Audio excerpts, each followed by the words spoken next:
Welcome to Motherhood. I'm Dr. Christina Hibbert, and I'm here to help you overcome, become, and flourish through this fascinating ride we call motherhood.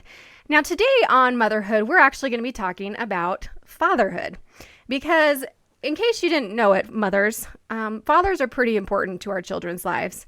And the title for today's show is actually In Praise of Fathers, and it was something that I wanted to do in honor of Father's Day, which is coming up as we're recording this episode. And I've really learned a lot over the years about the importance of fathers in our children's lives and in our families' lives. And I keep thinking of this quote I heard from who knows whom at some point about how mothers give children roots and fathers give children wings.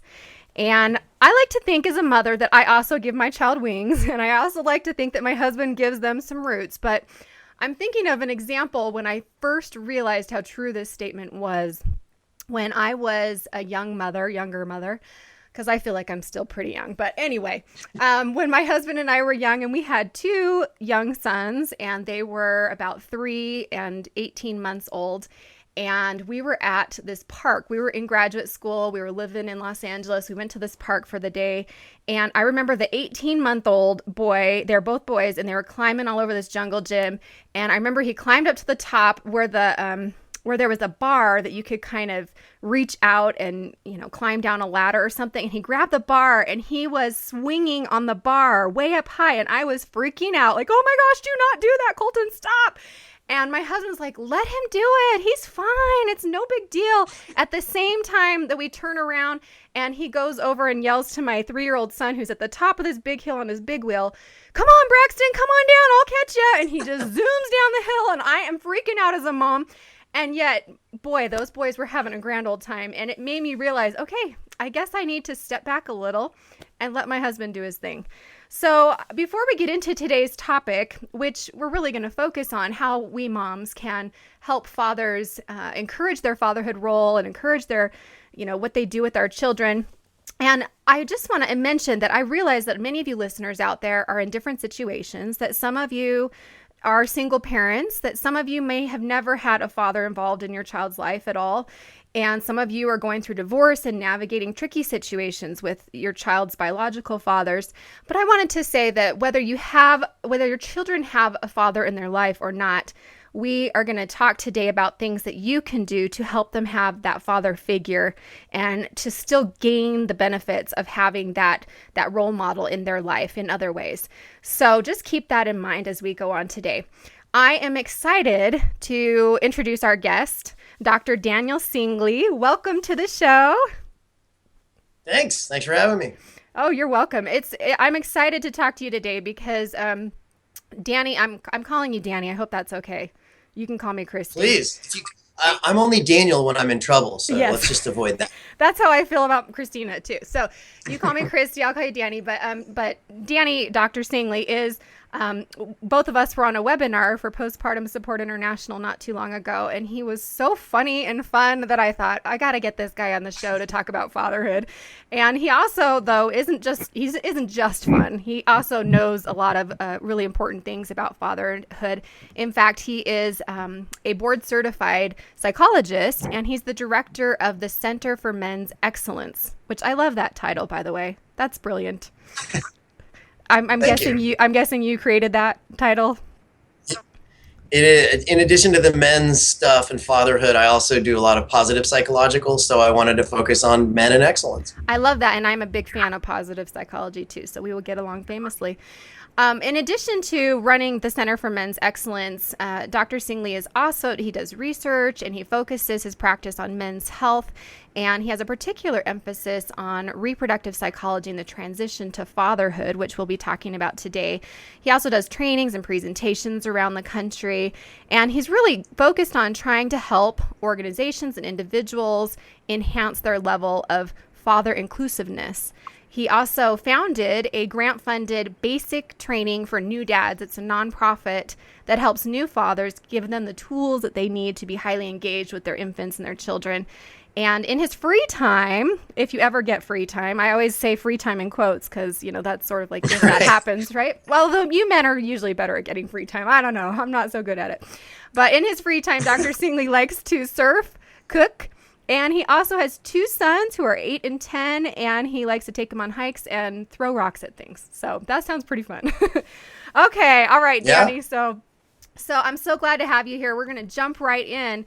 Let's talk about the importance of fathers in our kids' lives. There's so much research out there that shows how much kids can benefit by having fathers in their lives. And I wondered if you could share some of what you've come across as far as why kids need dads in their lives. Yeah, I can, and I can hop into the research findings and all that. But I wanted to go back first to the point that you made about roots and wings. Oh yes, please. And it's totally right. I mean, I'm given to making sexist statements like, dads are this way and moms are this way, but the reality is that there's a lot of back and forth, and there's no right or wrong way to do it. But you can, from a research perspective, say, okay, men spend a higher percentage of our time in play. Moms spend a higher percentage of their time with the child than do father, things like that. Mm-hmm. But it really varies so much from person to person. And the point that you made about, there are all kinds of different family constellations, and sometimes the father is in the picture, the biological father is, and sometimes not. My experience has been that there's almost always, if not the biological father, a father figure.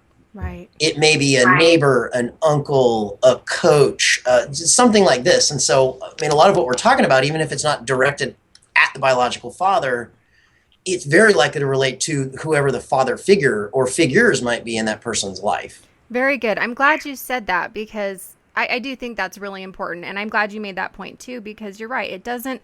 I know there's got to be moms listening to the show today who are going to be thinking, well, I don't have a father for my children. But there are men out there, good men out there that can be that father figure in your child's life, whether it be another family member, relative, someone in your community, someone through your church or school or wherever you are, right? Mm-hmm. Yeah. So that's great. That's great. Okay. And so to your question though, okay, so what is, father involvement looks like, honestly, exactly what you would think. Sometimes it's playing, or sometimes it's, these days there's a whole idea of that father involvement can actually involve periods where with an infant, dad's kind of sitting there and baby's right there in front of him getting tummy time and he's checking out his phone.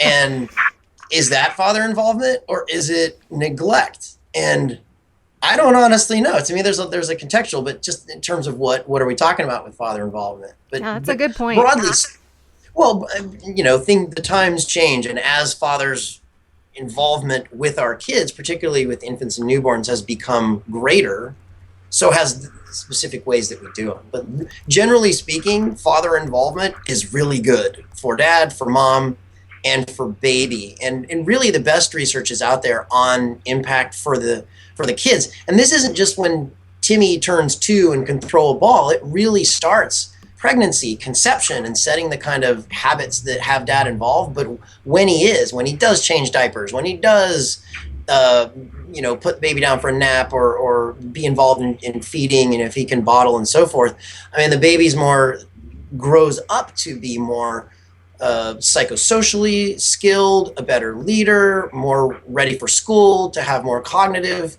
complexity, and to be able to emotionally self-regulate better. I could go on, less involvement in the juvenile justice system and so forth. But oh yeah, there's so much research on it, and I want to share that in a second, but I want to emphasize the point you just made, that I love that you focus on how dads can be involved with their infants, because you're right. A lot of times, I see a lot of the focus out there with programs and education on how to help fathers be more involved in their children's life. It is more about, hey, let's wait till the kid can play and then dad can be involved.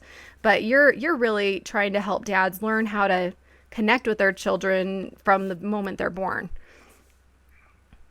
Definitely. There's actually some interesting research coming out of the UK where the researchers asked fathers in the second trimester, what's your baby going to be like? And like 70% of the dads responded and talked about their baby as if it were 2 and it was going to be a male. Oh, That sounds about right. Yeah, we're just sort of more focused on that end of things. That's hilarious. That's hilarious. And it's true. It's true. I've heard that with so many dads. Like, I can't wait till the baby can do something. But I think your point about, is it engaging for a father to have the child doing tummy time and still be on his phone? And I mean, to me, I say yes, because he's with the child, and no matter how he needs to engage, I say, isn't the goal to try to just get dads to want to spend time with their children in one way or another? Yeah, well, and particularly if the reason he's on his phone is because he's got, a really happening baby app that's looking at the kid's development or something, I mean, there's positive ways to look at this. Yeah, absolutely. I love how you think. Okay, that's great. All right, and you're right. The research is so clear. I mean, there's, as you mentioned, but some of the statistics show that kids that grew up without a father at all or without a father figure are 5 times more likely to be poor. They are at an increased risk for sexual abuse. They are 2 to 3 times more likely to use drugs. They are twice as likely to drop out of school. They are 2 to 3 times more likely to have emotional and behavioral problems, as you mentioned, and more than twice as likely to be incarcerated, as you were just talking about. So this obviously reminds us of why it's so important to have dads involved in their kids' lives from infancy throughout the lifespan, right? I mean, you're preaching at the choir, obviously. I know, but we're trying to preach to the audience out there and help these moms understand the importance of fathers in their lives. And so what are some of the benefits then of having fathers? I mean, some of the ones that I've come across, and a lot of what we're talking about today, what I'm sharing is from a blog post I wrote called In Praise of Fathers. It's on my website, drchristinahibbert.com, which shares some of the research. And I know we'll share some of your resources at the end, Danny. And so if anybody wants to go out and look more of this up, you're welcome to go do that. But some of the things that I've come across is that loving fathers are the best predictors of the level of compassion a child will develop. And that's not just for girls, it's for girls and boys. Yeah. Exactly. Kids who interact regularly with a loving father, a father who may seem tough and fun on the outside, but can be compassionate and show love to a child, it just develops their compassion. That's one thing. It leads to greater confidence in children, as you kind of touched on. Children with involved caring fathers have better educational outcomes. They are more emotionally secure and stable. They have less violence and greater respect for women and boys, which is really important, and also improved self-worth and virtue. Those are just a few of the things that I've come across in the research. What are some of the things that you think are most important that dads bring to the table for kids? Well, jumping off, I mean, you touched on it to begin with. There is kind of a stereotypical so-called, jazzed up or more, I hesitate to say when we're talking about infants, but the buzzword is rough and tumble way that dads tend to be involved with their babies. And for, a lot of the outcomes that you just mentioned, you can see how a father's way of interacting, I really love the image of the your husband and the kids up on the the jungle gym and saying, yeah, go and bomb it down the hill and like that. But there's a an area of research which is a complement to sort of traditional attachment theory, where it's basically, hey, we attach to our caregivers, and then when we get anxious, we go back to the secure base. And there's a father-oriented group out there. There are a couple of researchers, the Grossmans and then Paquette, and they've framed this idea of the paternal activation relationship, wherein the father's role is not as much as secure base and then baby goes away, but fathers tend to serve in this role as sort of a guide to the outside world. And so by going along with the child, helping the child to take controlled and appropriate risk-taking, it's not so much you get stressed and come back, it's you and I go together on this journey into some situations which might involve some risk-taking that stereotypically a mom might discourage. And then you can see how that would relate to things like, more autonomy and a greater sense of confidence and better ability to, to emotionally regulate. Moms do this too, but stereotypically dads do more of that. Wow, that is interesting. I have never thought of it that way. that the actual way that children attach to mothers versus fathers would be different. I've never heard that. And I've never thought of that. But that's so interesting, and it makes so much sense, and how much more a child will benefit when they have that, like you say, the stereotypically the mom being the sort of the base, and the child goes and comes back and has that safe connection. And then also having a father or father figure where they can, like you say, go with them. I love that, because that's what I've experienced. I have 4 sons and 2 daughters, and my husband is probably the oldest child of them all. I always say I'm really a mom of 7, and I don't have a husband. So most of the time, sometimes he's a husband, but most of the time he's my oldest child. And but boy, when he takes him and he makes him do crazy things, and I could see where that would really give him confidence and autonomy, like you're saying, and how important that is for children. So what are some of the challenges, though, that get in the way? Because we both know, and all you listeners out there know as well, that there is sort of this huge problem of many fathers who aren't involved in their children's lives. And we're not just talking about those fathers who just leave this situation and don't want to be involved, but even fathers who are there in the home often aren't interacting with their children in the same ways. So what are some of the challenges that fathers may face? So, I mean, beyond the sort of typical barriers that I think of for father involvement, if you're deployed, well, you're not going to be right there, or it's going to be like this. It's going to be Skype as you can, or if you're in the Child Protective Service, or somebody's an alcoholic, and they're, like these sorts of barriers. To me, the 2 biggest ones that I see, and they're related, are just the father's socialization and his sense of competence, and then relatedly mom's socialization and her sense of his competence. Okay, let's break that down. That's important. So break that down a little bit. Let's explain that a little bit more. So, this generation of fathers, I think of us as sort of Daddy 2.0, as a direct extension of the women's liberation movement, and a higher proportion of women in the workplace. Relatedly, on the other side, there are now more men that are engaged in domestic duties and more childcare. It's just a bubble. You push it around, it's going to happen. Right. And this is the first generation of dads that have done as much as they're currently expected to do themselves and other people. The trick is we don't have models for it. So stereotypically, so I've already gone for sexism. Here's ageism. Stereotypically, our baby boomer parents, dad was going to work, and mom was the one that did almost all of the care, particularly of newborns and infants, but of the toddlers as well. So the dads these days that are thinking, I need to have the baby Bjorn on, and I'm going out with doing stroller strides or this and that. Where do we look for the modeling? And a big part of where we can get that sense of confidence or a sense of normalcy is you see other people doing it. Mm-hmm. But if you look to the media, for example, it's usually, deadbeat dad or absent dad. It's getting better. Right. It's like in the Super Bowl, the most recent Super Bowl in 2015, there was that spate of manvertising that was very father focused and very father affirmative, even for fathers of young kids.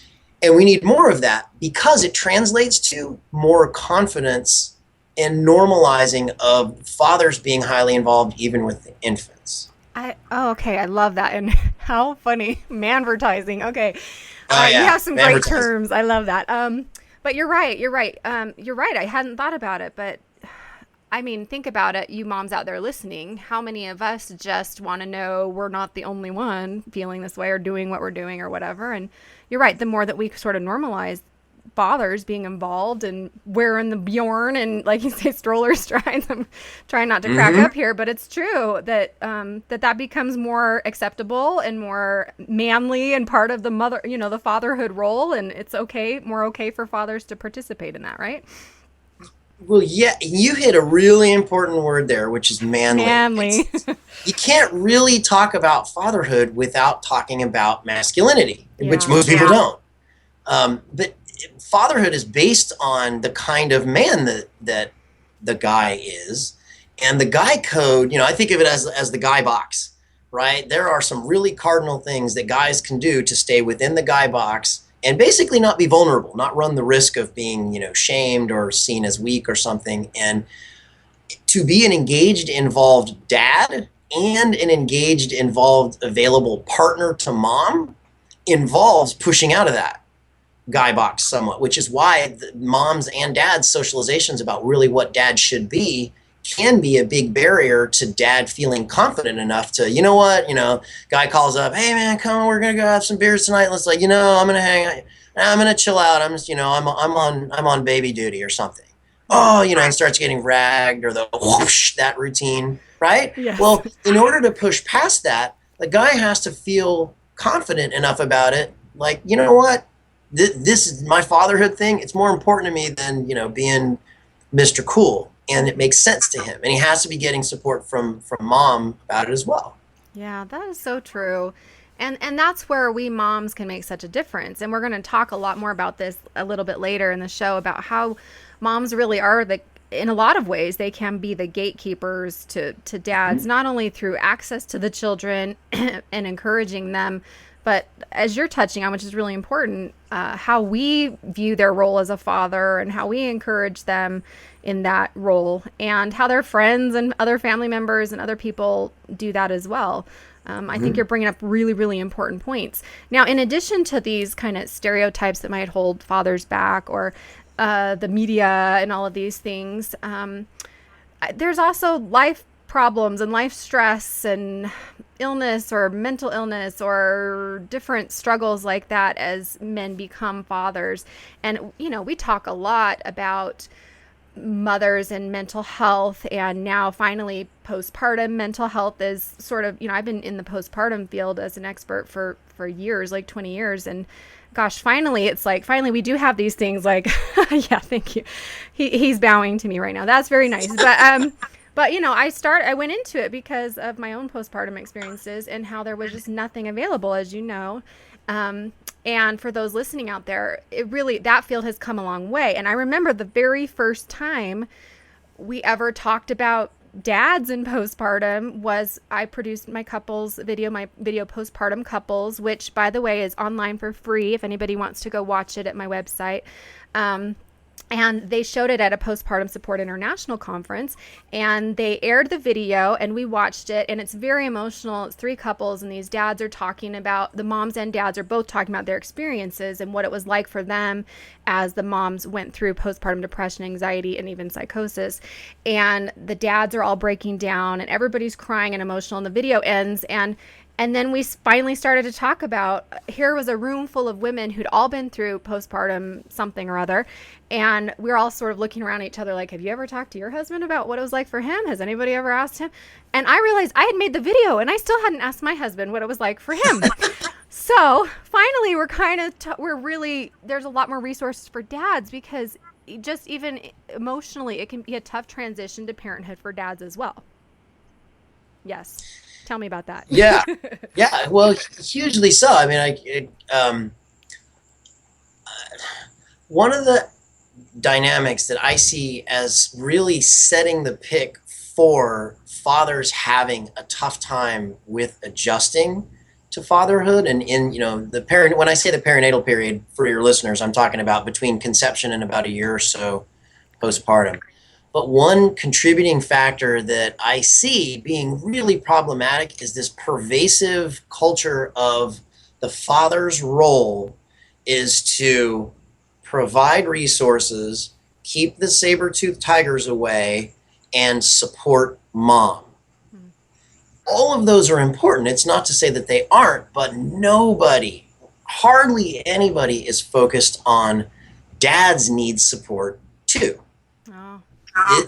This is a period of transition. Transition inevitably brings stress. It doesn't have to be overwhelming, but dads do need some support. The trick is, remember the guy code box thing? We don't ask for help. We don't even ask for directions, let alone at a time when what I've been told is, hey, I'm supposed to be there for there. I'm supposed to be a pocket and, keep the roof over, and I need to, be supporting her when she breaks down and she has the hormones and so forth. But the reality is guys need that very much. New fathers need it, except we're just not socialized to ask for it. And even, mental health professionals. I know very few psychologists who, when they work with a couple postpartum, really address much that the father has going on even when the research shows us that when mom has postpartum depression, 50% of the dads do as well. But there's very little attention given to assessing him or understanding male specific ways of experiencing depression because, as far as we're all concerned, dad just needs to support mom, which he does, but there's more to it than that. He needs it. Absolutely. You know, you're right. That statistic is so important. I mean, I hope you moms out there are hearing that when a mom has postpartum depression, chances are 50% that her partner is going to have it too. And also just for men alone, I mean, and I'll have you talk about this in a minute because I know this is another of your areas of expertise that yeah, dads can get postpartum depression themselves as well. But the point that you're talking about is you're so right on, because I've seen that too in the field of psychology, mental health, that people who are trying to, even experts who are helping moms, often forget dads and families. I mean, it's true, and it's sad. You're laughing because you know it's true, but you know, we do need to help dads through their transition to fatherhood as well, support them, help them if they're having emotional stress in their life or postpartum issues. Tell us a little bit about postpartum depression in dads. Well, it exists. The figure that gets thrown out most commonly for prevalence is about 10% of dads experience clinically significant symptoms of depression within the first year or so postpartum. Two important pieces of it that where it looks a little bit different from traditional maternal postpartum depression is one is the time frame and the manifestation of the symptoms. Whereas you've got that sort of, it's the first month where for the moms, you're looking at, okay, are we sorting out baby blues or are we really looking at major depressive disorder? And then from there, it tends to be sooner postpartum that moms will experience not just depression, I mean, PTSD and generalized anxiety and all these, but most of the research is out there on depression, so that's what we're focusing on. Right. For dads, it tends to spike further down. Fathers are going to experience more symptoms of postpartum depression in that 4 to 6 months postpartum. Some studies look at it at 3 to 6, but it's really important to realize that time frame falls outside of the diagnostic criteria that we use to get, not that your readers need to, or your listeners need to understand about differential diagnosis, but it's important because in the field of mental health, we think about a peripartum onset mood disorder as happening either during the pregnancy or a month or so postpartum.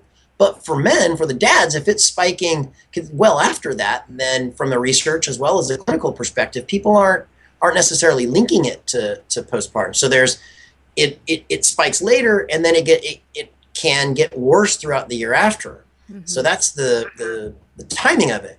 But it's how it looks in terms of a male so-called masked depression. Right. That can really throw people for a loop, because rather than being sort of weepy or hopeless or totally self-isolate or some of the somatic things like sleep or food or like this, a lot of times guys, when we get depressed, we look irritated, we withdraw, and we use substances. And if it's not substances, it's some other kind of dopaminergic, we're cheating or we're gambling or we're doing something else naughty that just kind of gets us that cerebral joy juice. But rather than being crying and weepy or sort of obviously pulling for help, we look kind of pissed off. Yeah, you're right. And that's why so often men are not diagnosed with depression, whether it's postpartum or just depression in general, because it does look very different in men. And that's important for you moms out there listening, in case you think you might be, your husband or partner might be suffering from depression or anxiety or some kind of disorder. The points that Dr. Singley brought out are really important, that it can look very different and may look more like irritability. They might not be weeping and crying and talking about their emotions all the time. They might, as I liked what you said, doing naughty things to get the cerebral joy juice flowing. Some great words there. But yeah, and so it's important for moms. You can also help the dads in your lives to identify when something isn't right and when maybe they do need some help. How can moms help dads get help for these kinds of things? Well, there are a lot of ways. One really important shift that moms can take is well, everybody can do this, but we're talking about this in the context of postpartum couples, is for moms to realize that their partner's exterior and the way that he looks, in other words, if he's looking irritated and he's looking withdrawn or sort of distancing, is very likely to not be synced up or not reflective of how he's doing inside. So if we're not socialized to ask for help, we're equally poorly socialized to say things like, I'm really resentful of your bond with the baby.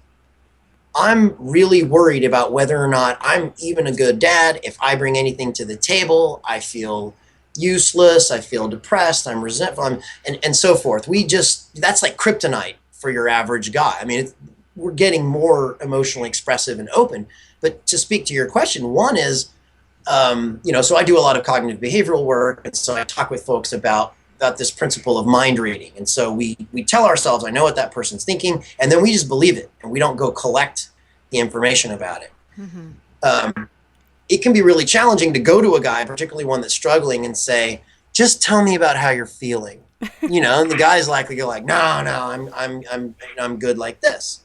So it's not necessarily that easy. But the top level point here is, be aware that just because he may look irritable and withdrawn, or all of a sudden is more substancy or like this, it's very likely that inside he's experiencing tougher feelings like shame, like guilt, like anxiety, resentment, jealousy, that he's trying to just stuff and move on, but it's not working out well. Just having that realization can be helpful for mom. That's different than, okay, now what do I do with it?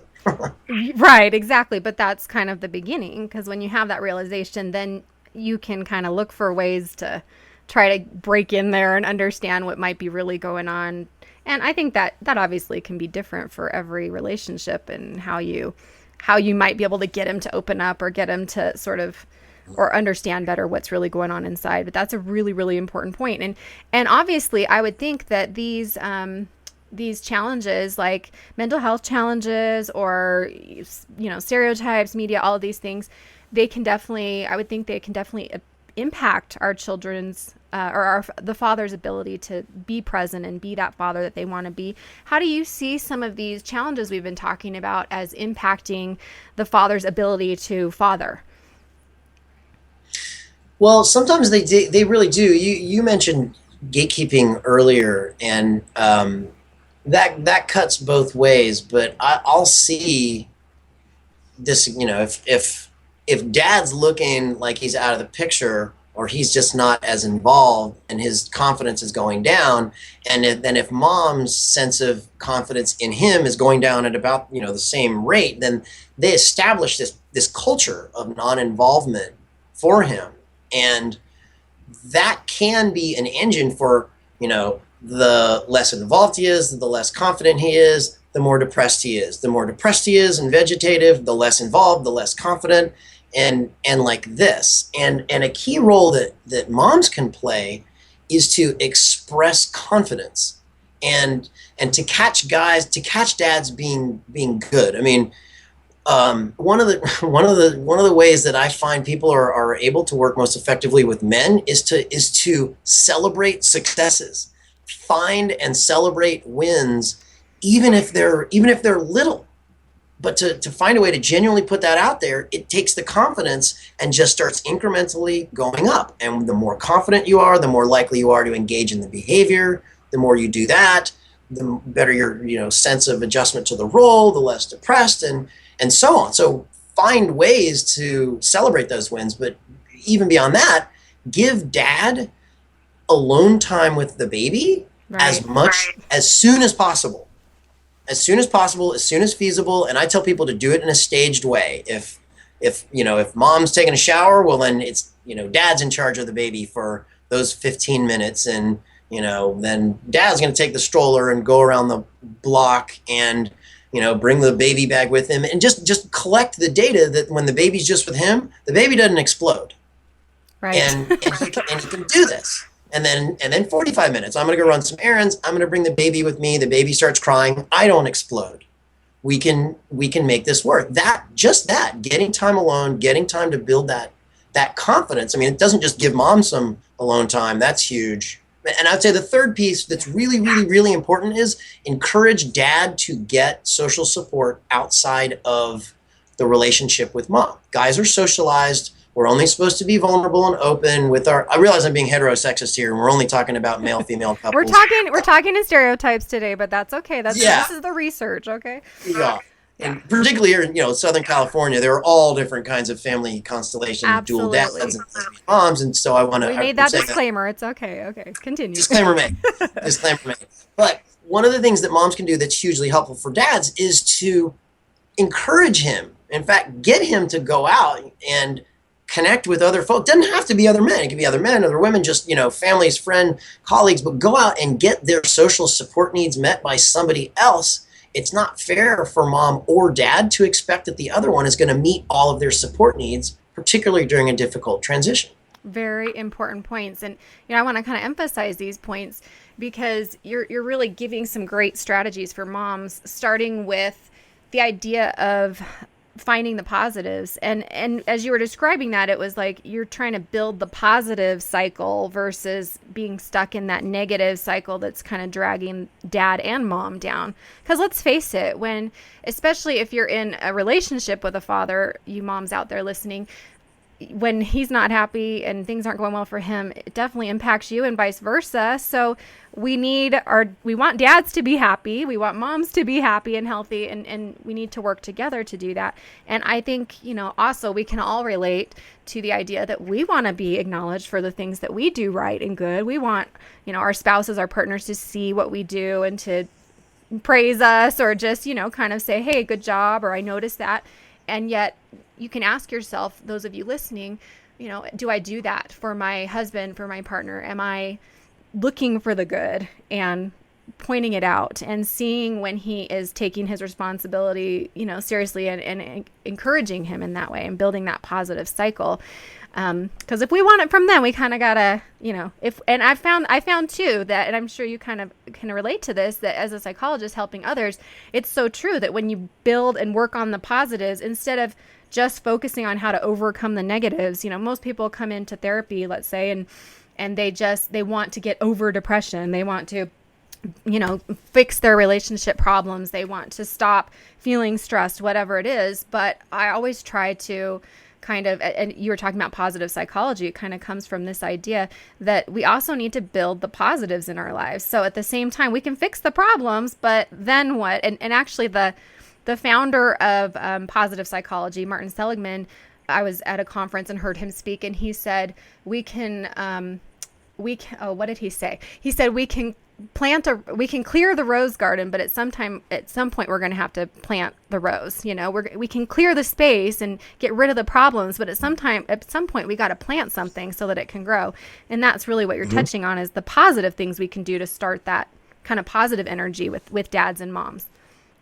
Yeah. Nothing more to say on that. That's true. Okay.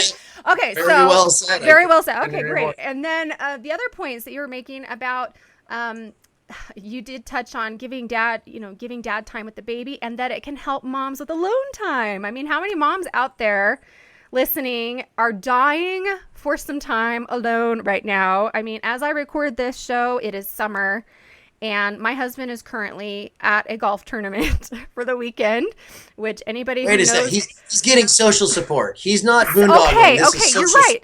You know what, though? Mm-hmm. You are right, because I joke around and I talk about my I've diagnosed him with obsessive compulsive delusional golf disorder because he always wants to be golfing, and he's a dentist, and he'll work, and then he'll go after work, and he has Fridays off.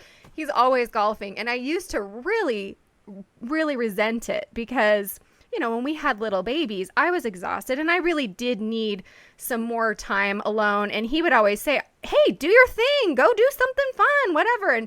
And he didn't realize that that's not what I needed. I didn't need to go off and golf and have fun in the same way he did. But I needed quiet time. I needed a nap. I needed, our needs might be different. But as we've gotten older and as our kids have gotten older, it's gotten easier to let him go. And also, I have gone out with him and watched him play in these tournaments, and he's a good golfer. He's a great golfer. And everybody knows him and it's part of who he is and he loves it and it lights him up and he gets a lot of respect out there and he does bond. He has many friends who are golfer friends and they're together for 4 to 6 hours and they just kind of talk about life. And, I think one of the best tools I've ever learned to help me deal with my sons, especially, and get them talking is to get men moving to make them talk, right? Absolutely. Get them involved in an activity and they might start talking. And then also, like you said, it is the social support. So we moms really do need to encourage them to have their social support, but also to teach them and help them understand how to give us our time. And one way to do that is by giving them time with the kids. And the flip side of that is that dads absolutely need to be able to get their, guilt-free alone time, connect with people, get support. But dads also need to be doing the same thing for moms. It's not a one-way street at all. And the point you made is a great one. That's not necessarily, going and playing golf or having, beers with the boys or something. That may just be some, alone time, some time to recharge. Maybe it's going off and, meeting up with your friends or so. But the point is reciprocity, that you both have the chance to sort of go off and recharge. Now, what I would say is no matter what, moms and dads both do need to be getting support from people. It may just, when you get your day pass or something, that may not be how you use it. But as long as you're reaching out and you're talking to friends and family, it may be on the phone or it may be, Skyping like we're doing now, or talking to, a religious figure in your community or whatever it is. But so long as you're getting that support from somebody, then you're likely to navigate the transition more effectively. It mitigates stress. It lowers your stress. Absolutely. And that's such an important point. I wrote a little bit about this in my memoir, This Is How We Grow, and how I learned that isolation is different than solitude. And solitude, for a lot of women, especially for moms, we kind of crave solitude because we're always with the kids and we feel like we can't even have our own bodies to ourselves a lot of times, especially if you're nursing a baby or something. But solitude recharges us, and we can use solitude in whatever way we want to. And it can be, being alone, or it might be being with a friend or whatever. But isolation is when we sort of shut the world out and say, kind of, I don't need anybody. And solitude saying, I need some time away alone, but I'm going to come back and be even more engaged with my family and my friends. And after I get that. And you're so right that we need to be careful not to isolate as moms or dads, and to seek support and let that support in and have that connection. And that's one thing I love about this radio show is it is sort of one of those ways of getting support. Even if a mom can pop on her iPhone and listen to this show once a week, it's just a little bit of community, someone else gets it. You're at least sort of like connecting in some way, Oh yeah, absolutely. I love that distinction between isolation and just really withdrawing solitude, and getting your solitude. Like I'm going to rip that off. That's the highest form of praise with a shrink. I'm ripping that action off. It's a good one. I'll probably rip off some of your cute little terms too. So it's good. We're just sharing here. It's all good.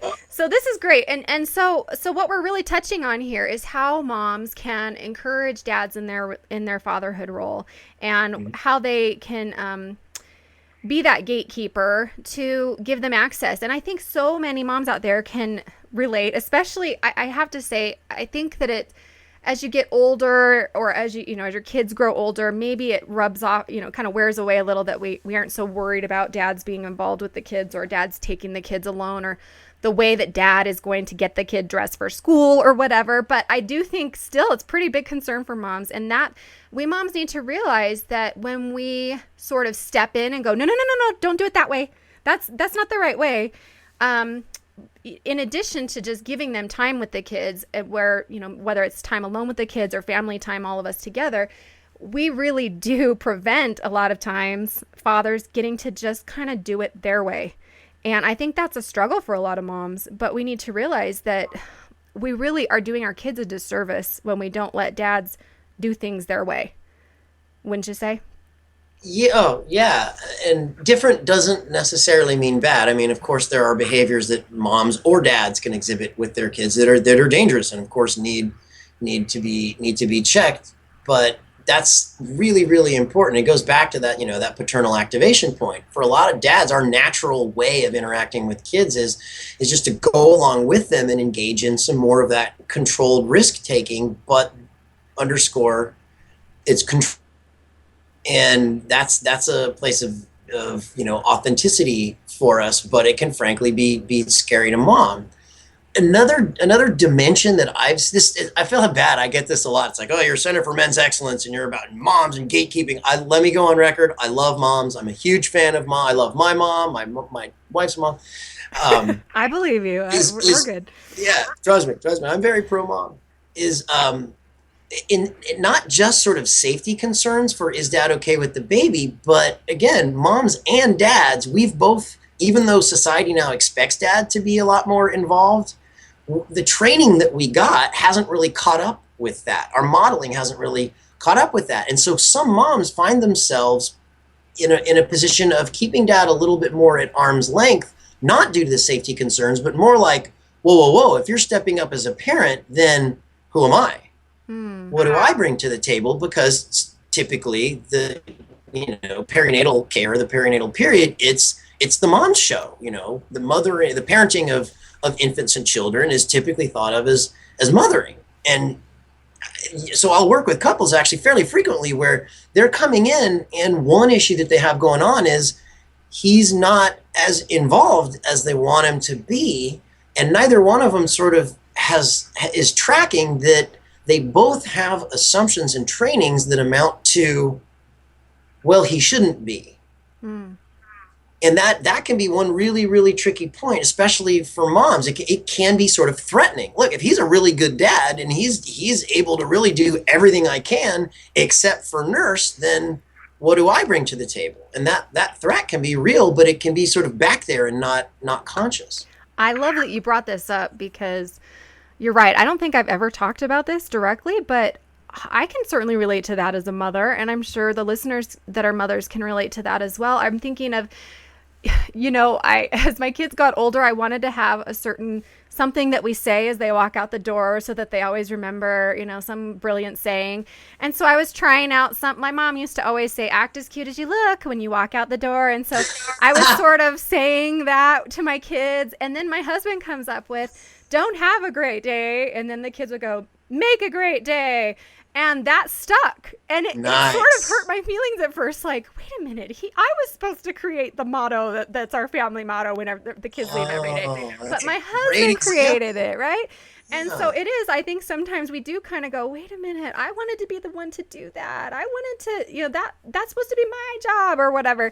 And yet, as my oldest is a sophomore in college, my second oldest is just graduated, and as I've seen my kids get older, I really, really value and appreciate how much they need that difference in that role model of their dad in their lives, and a lot of times, now I will kind of defer to him, even if it's something that I really want to do as the mom. Sometimes I feel like, they need to hear it from dad. And if they hear that from dad, like we were talking about compassion, if they can see dad be compassionate in a situation and be the one to kind of handle a tough situation with that love versus me, who I'm always kind of like that, it teaches them something different. And not just, especially for my 4 teenage sons who I think really need that father role model, but also for my daughters who need to see what a good father is like and what a loving husband is like for their future.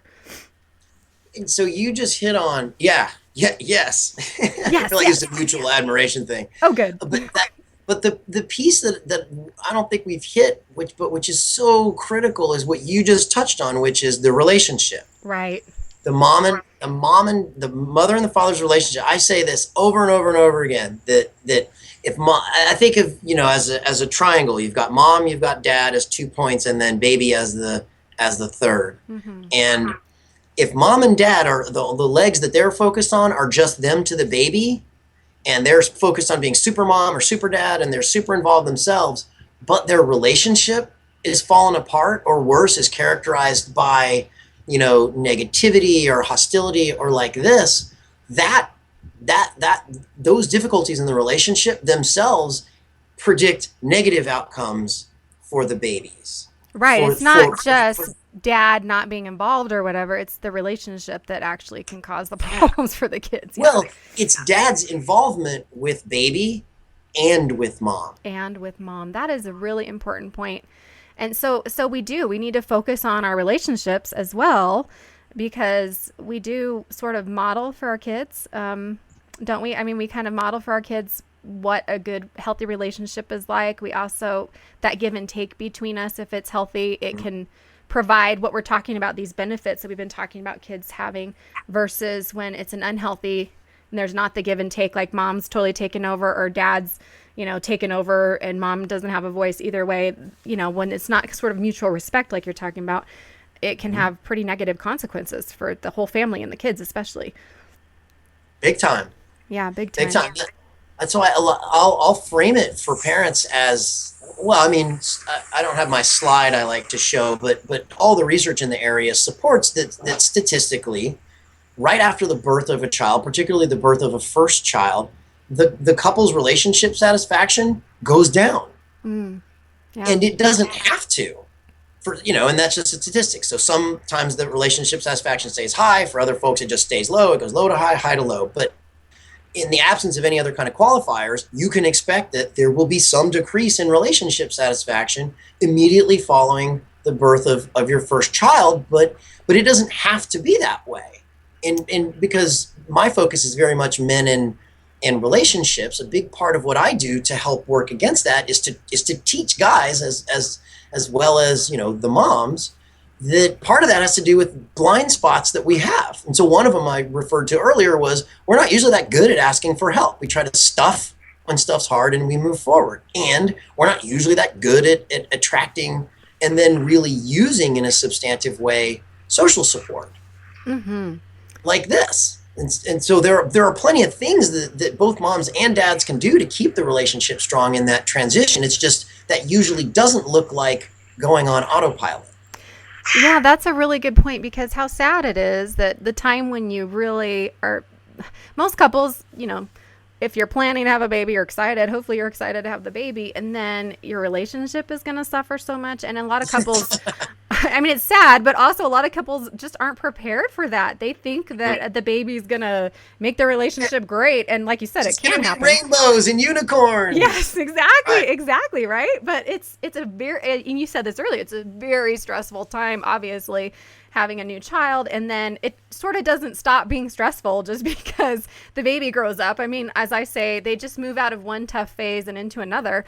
It's kind of always stressful in some way, being a parent, but we need to, you're right, it doesn't have to be that way. If we can focus on our relationship and prepare ahead of time, and also, keep that as a main priority to keep ourselves working on our relationships, it has such an impact on the children. I was just looking at this statistic that, one of the most important influences a father can have on the child is the quality of the relationship with the child's mother. And that's whether they're together or not. Yes. And, it helps boys understand how to treat women. It helps them to be less aggressive toward females. It helps girls to see how they should expect men to treat them. They're less likely to be involved in violent or unhealthy relationships. And, overall, it just sort of obviously gives them that model for hopefully a healthy model, because we do tend to learn how to be in relationships from our parents. So, and I think your big point is that it doesn't have to be that way, that means that we can do something. We don't just have to accept that, oh my gosh, our relationship's going to suffer as parents. And no. That's it. No. And in fact, a really concrete tip that I give to couples, but it's usually I'll kind of, buttonhole the dad and say, look, dude, here's what you do. Well, there's a lot of things you can do, but stereotypically, I ask the dad to take charge of 2 weekly meetings. They're separate meetings, and you don't overlap one with the other. And dad's in charge of it. Dad nags mom for this. Mom does not nag dad for this. Dad owns this. The first is the logistics meeting, or what I call the family operations meeting, where they get together once a week and sit down, and they have to have some kind of shared system. Is it a shared calendar? Is it a whiteboard in the kitchen? Whatever it is. But the two of them have to sit down and then look over the next 2 weeks. I have to be here. You have to be there. Here are the resources involved. what, who's coming to visit, where do we have to go? So the logistics, the family business is taken care of operationally. They know what's going to be recharged. And in this way, they're sharing concrete expectations. Okay, this is very important. Mm-hmm. The second meeting, and again, totally separate meeting, don't even try to do it on the same day. That's harder, is what I call the State of the Union meeting. And the State of the Union is when, again, dad's in charge of this. No dad in the history of the world has ever initiated this meeting except when I tell him. That is right, because already I'm thinking, okay, I'm going to tell my husband. I'm going to make him listen to this part of the conversation. Okay, go for it. It's a game changer. The dads that I've worked with that go through my class, inevitably, on the other side of birth, they'll come back and say, Dr. Singley, that's the State of the Union. It changed everything. What they do is they initiate, it's like a 10, 15-minute check-in. That's it. And your goal is you sit down, mom and dad face each other, and you just say, how are you doing? How are you really doing? What's the good? What's the bad? What's the ugly? And I'm going to do the same. I'm going to assertively and proactively tell you what's going well with me. What are the points of difficulty that I'm having? It's not nagging. It's not blaming. It's not tasking the other person and telling them what to do. This is not family logistics time. It's just, I'm going to take my internal and make it so you know what it is. And again, this is like kryptonite to guys, but it works. It absolutely works. It helps the couple to keep that relationship satisfaction high, because instead of being reactive and destructive, they're being proactive and constructive with how they're communicating with each other. Mm-hmm. It's couples come in all the time when they're 6 years past when they should have come in for couples therapy, because they wait and wait and wait and wait. Yes. And they say, we need to work on our communication. Well, do it folks. Save yourself thousands of dollars in couples therapy down the line. We're telling you, do a State of the Union meeting, and if your fellow won't believe him, send him to me and I'll set him straight. It'll save him a bunch of money too. Awesome. And if you tell him that it'll save a bunch of money, that might help. So that'll make the business justification for getting into the touchy feelers. I love that. And that is a brilliant way for us to kind of wrap up that the State of the Union. And also, another thing that you can do is to involve your partner or husband and do, interviews with your children one-on-one. We try to do those. I try to do them once a month, but usually it's like twice a year or 3 times a year. And just talk to the kids about, we just did it on Sunday, and, each individual kid, how are you doing and what's going on in your life? And when they were younger, I used to do where I'd sort of write down, what's the best thing about you right now? What are you working on with yourself? I love that. And my kids, we went and read them, and it was so fun to see kind of like what they thought was important when they were younger. So that's another thing we can do. But I really appreciate those specific strategies for couples, because you're right. It really does come down to encouraging one another as fathers, as mothers, and, in our relationships, and then teaching that to our children, and remembering that if things are not going great for you right now, or if, your fathers are not involved in your children's lives the way you want them to be, that there are things that we can do. And I appreciate you being here, Danny. And remind us what your website is so people can get in touch with you, especially if they need to send their partners or spouses to you for that, like you said, to tell them about the State of the Union. How do we get a hold of you? Foist them onto me. Yeah, yes. So the website is www.menexcel. So that's men like man plural, and then Excel like the Microsoft product. So and you can Google the Center for Men's Excellence and you'll get me there. All kinds of resources and videos and some clips of stuff, but there's also my contact info as well. Right, and you do speaking, and you have your nonprofit for new dads, and there's lots of great research tools, and also he's just a great guy. So connect up with him if you ever need anything in the future. Thank you for being here. Very much for having me. This has been a lot of fun. It has been, and like I said, mutual respect here. It's such an important topic, and I think a lot of times we moms are so busy just focusing on how to get through our days and deal with our own selves that we forget all that we can do to encourage and praise and help the fathers in our kids' lives as well. And so I'm grateful for all you've shared on that. So everybody out there, I hope you will visit my website at drchristinahibbert.com and check out the blog post that we base this on called In Praise of Fathers. And also, I am feeling inspired to write a blog post about today's interview with some of the excellent research and information that Dr. Singley shared. So look for that, which will be posted the same week that the show is posted on my website and blog. And be sure to check out my books, This Is How We Grow and Who Am I Without You? And If you're looking for some extra support, go sign up for my 30-day growth plan or my personal growth group online, both free resources to help you with the things you're trying to work through. Until next time, I hope you will choose to overcome, become, and flourish. And join us next time when we talk about how to help kids who are not great eaters, how to overcome the guilt and sort of get through the emotions that we moms face when we're trying to help our kids be healthy. And we'll see you next time, everybody. Bye-bye.